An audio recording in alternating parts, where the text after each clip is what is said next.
Amateur de street art, de vie urbaine et de graffiti, aujourd'hui je rencontre François Lenay de l'association Walkart. Alors François, est-ce que tu peux nous faire une petite présentation de votre asso? C'est une association qui est née en août 2013. On était un collectif de graffeurs qui bossaient ensemble sur différents murs. Et en fait, on a eu la volonté de se mettre en association pour donner un statut plus officiel à notre travail et surtout pouvoir entamer des démarches pour obtenir d'autres murs pour graffer auprès des mairies et différents collectifs de communes et tout ça.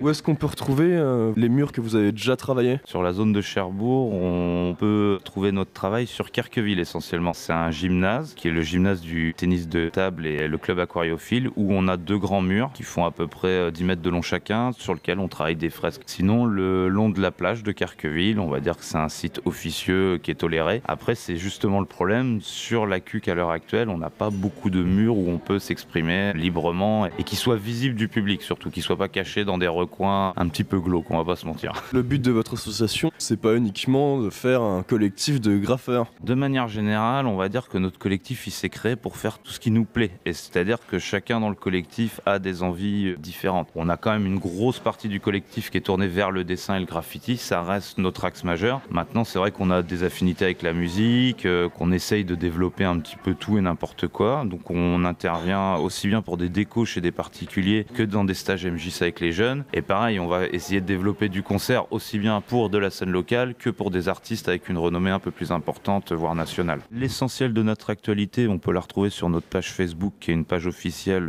Facebook Walkart, qui est accessible à tous. Nous, on annonce tous les événements à venir et tout ça, sachant que, comme je le dis, on fait un peu les choses au feeling comme ça vient. Il n'y a pas d'axe, il n'y a pas de planning prévu. On va décider un petit peu au hasard de ce qui nous plaît. Pour donner une idée, le 2 avril est prévu un Rasta du Cœur à Querqueville. Dans la même semaine, on sera actif sur les 10 ans du Hip Hop Show, qui est un événement lié à la CUC. À peu près un mois et demi après, mi-mai, on doit faire un marché des créateurs où là, on met en avant des créateurs aussi bien de bijoux que d'autres artistes graffeurs. C'est très varié. L'envie est vraiment de soutenir tout ce qui est création locale, de manière générale, que ce soit de l'art, de la musique, du dessin. Enfin, on garde un axe, on va dire, graffiti pour ce qui est nos désirs personnels. Le milieu du graffiti reste lié à la musique, puisque notamment dans le cadre des Rastas du Cœur, on réalise donc les décos de fond de scène, des choses comme ça, de façon à ce que les deux milieux soient mis en avant lors des événements. On recherche vraiment à faire vivre la scène locale, à avoir des événements et des actions culturelles locales, de façon à ce que le public de la Manche puisse profiter de tout ça. On sait très bien que la Manche est quand même un peu enclavée et que c'est pas toujours évident de développer par chez nous.